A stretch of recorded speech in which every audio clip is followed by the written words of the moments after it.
In this video, I want to talk about adding fractions. I'm not interested in talking about exactly how to do the calculations. Um, I think sometimes when we talk about fractions, we spend too much time on just the numbers, trying to understand them and sometimes memorize how they work.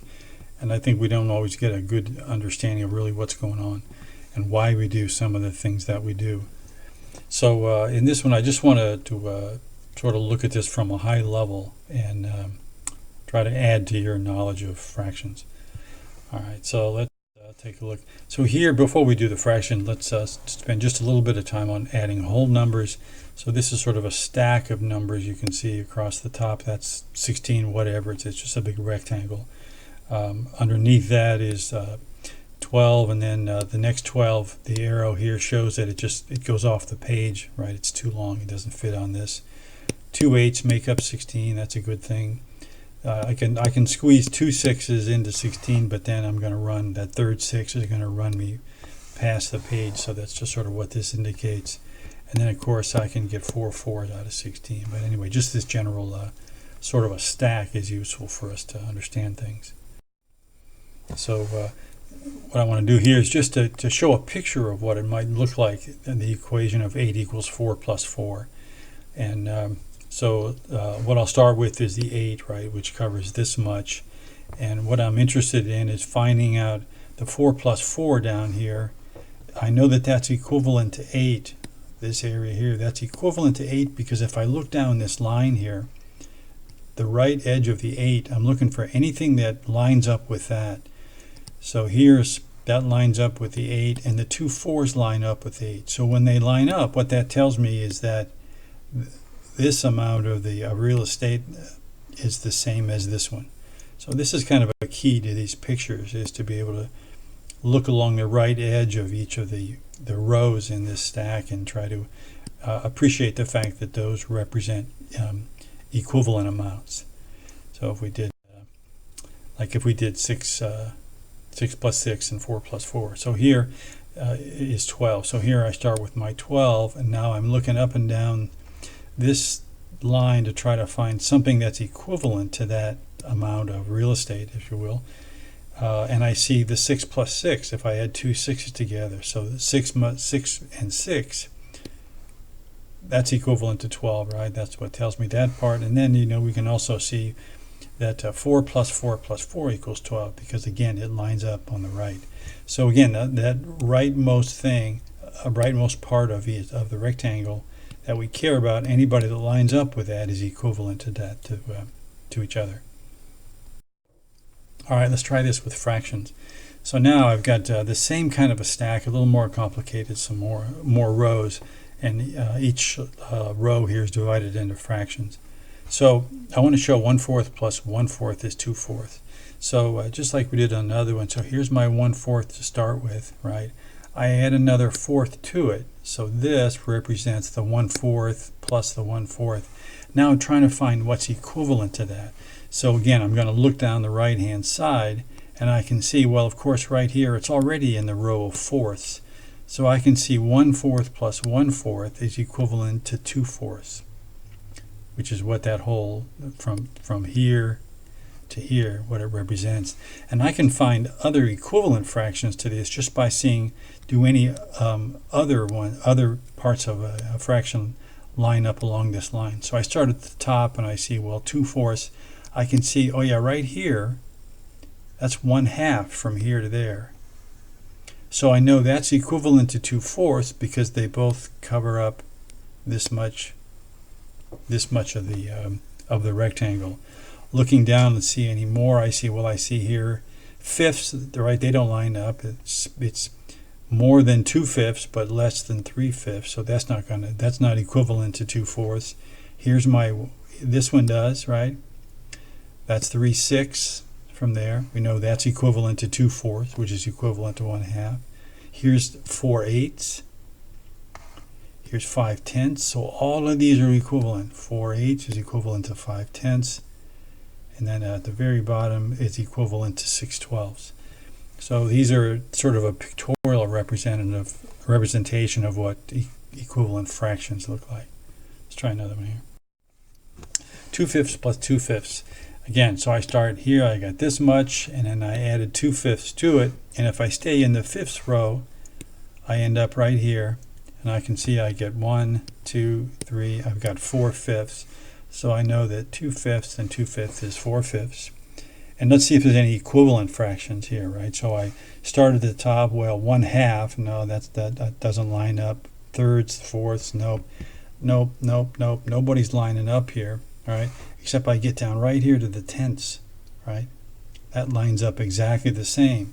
So I've got 1, 2, 3, 4, 5, 6, 7, 8 tenths. So 4/5 is equivalent to 8/10, right? And then any more 11ths, no, nobody lines up here. So this is the only equivalent fraction to 4/5 is 8/10, at least on this page. All right. Again, we're just trying to get you to sort of see what these fractions look like when you add them together. How about 2/8 plus 4/8? One more easy one here. All right. So we start with the 2/8, gets me to here. 1, 2, 3, 4 more gets me to here. So that's how I get my 2 and 4 is 6/8. That's how I get this. And now let's look for equivalent fractions. Right? Well, let's see. Halves don't get it. Fourths don't get, or thirds don't get it. Fourth, right about right there. That lines up exactly, right? So this much from there, that's what 1, 2. That's 3/4, which you probably already knew, right? 5, 5th, 6th, 7th, no. 8th we did, 9th, 10th, 11th, 12th. Here we go. Here's another one, right? That's equivalent, right? So that from here to there is the same amount. So I've got 1, 2, 3, 4, 5, 6, 7, 8, 9. So this is 9/12 is also equivalent to 3/4, which is equivalent to 6/8. Yeah? So all of these guys are equivalent fractions. How about this guy now? 1/2 plus 1/3. This is where the plot thickens. So here's my 1/2. All right, I'm doing fine there. I add my 1/3 to it. But look at my answer. If I stay in this halves row, it's more than 1/2, but it's less than 2/2, less than the whole. So I got a problem. And then if I look in the thirds row, here's a boundary, here's a boundary of the third, here's a boundary. It doesn't line up with thirds either, right? So I've got a problem. So now let's look down the rows and see if we can find one that's equivalent to 1/2 plus 1/3. In other words, has a right edge that ends right here. Well, thirds, no. Fourths, no. Fifths, no. Sixths, look at that, right? That's exactly lines up with the 1/2 and 1/3. So I know that from here to here, which is 1, 2, 3, 4, 5, 6, is equivalent to the 1/2 plus 1/3. So this is equal to 5/6. And now I'm looking for any other equivalent. Nope, here 8s, no. 9, no. 10, 11, bingo, here right at 12. That's another one. So from here to here is equivalent to the 5/6, which, so it's 1, 2, 3, 4, 5, 6, 7, 8, 9, 10. So 5/6 is equivalent to 10/12. And so the point is, I can't, if I add halves and thirds, I can't, the answer is not going to be halves, the answer is not going to be thirds, but it's going to be something. It could be 6. And here's the common denominator thing, right? This is why we need a common denominator. And it's no coincidence that both the denominator of this and this denominator both are fit into 6, right?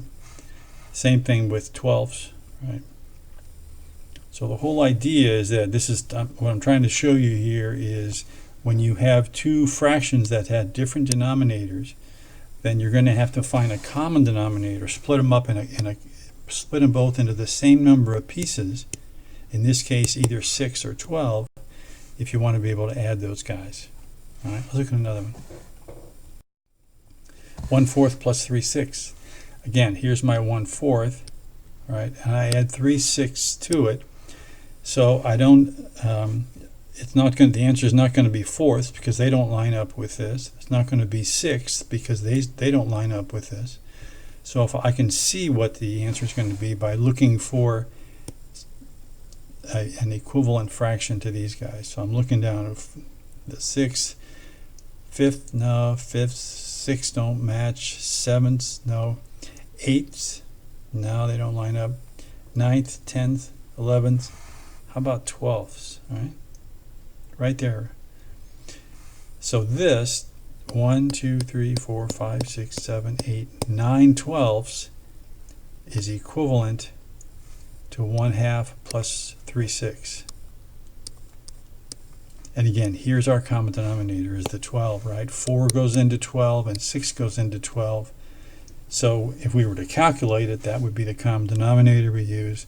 But again, what I'm trying to get to here is just getting you to see why that's the common denominator, why it could be.